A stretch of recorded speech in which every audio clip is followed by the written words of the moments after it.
Cari telespettatori, ben ritornati nello spazio informativo dello SPCGL del Veneto e parliamo di lotta alle illegalità e alle mafie, di campagna di sensibilizzazione di tutti, in modo particolare dei giovani, per la legalità. Sono stati organizzati anche per quest'anno, in modo particolare durante l'estate, dei campi, organizzati naturalmente, di apertura e di incontro tra giovani e anziani dello SPCGL per insegnare la legalità, per combattere le mafie. E noi abbiamo interpellato in occasione di un convegno che è stato organizzato per tirare le somme di questa iniziativa a fine ottobre a Villorba, abbiamo interpellato appunto Rita Turati, segretario regionale generale dello SPCGL del Veneto. Seguiamo insieme le interviste.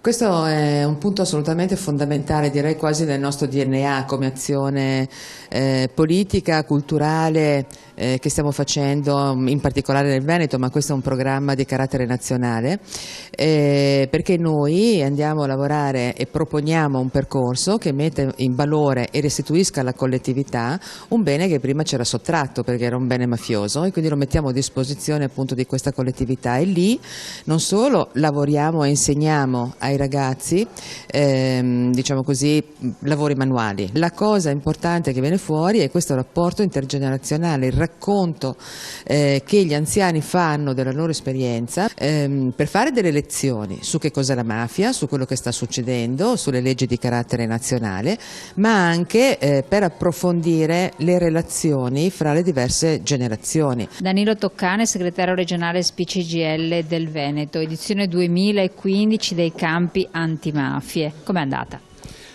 È andata bene.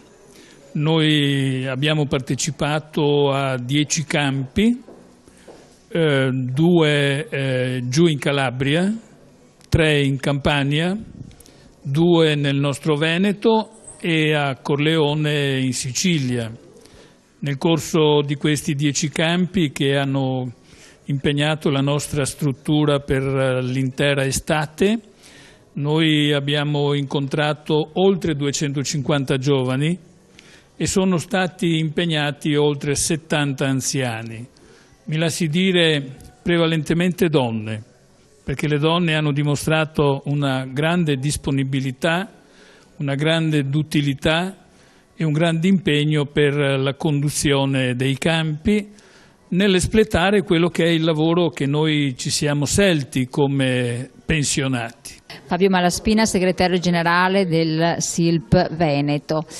Al di là dei luoghi comuni, bisogna purtroppo aprire gli occhi su una realtà. Le mafie sono cambiate, si sono evolute, si sono espanse, sono arrivate già da un certo tempo anche nella nostra regione, in Veneto, ma non solo. Quali sono, cosa sono le mafie oggi? Beh sì, allora sicuramente le mafie tradizionalmente intese sono presenti nel Veneto in maniera non uniforme e non tutte alla stessa maniera, alla stessa forza, con la stessa forza di penetrazione. Abbiamo sicuramente negli anni, ma parliamo ormai di 20-30 anni, quindi non stiamo parlando di fenomeni dell'ultimo momento, registriamo presenze sia della mafia siciliana, della camorra napoletana o comunque campana e dell''ndrangheta. Nel territorio regionale queste presenze sono assolutamente diversificate, non si può parlare di una presenza che copre l'intero territorio da parte di tutte, assolutamente no. Abbiamo presenze significative in provincia di Verona, ma anche questi ormai sono dati storici che vengono aggiornati con l'attività di indagine di questi anni, la magistratura a forza dell'ordine conducono.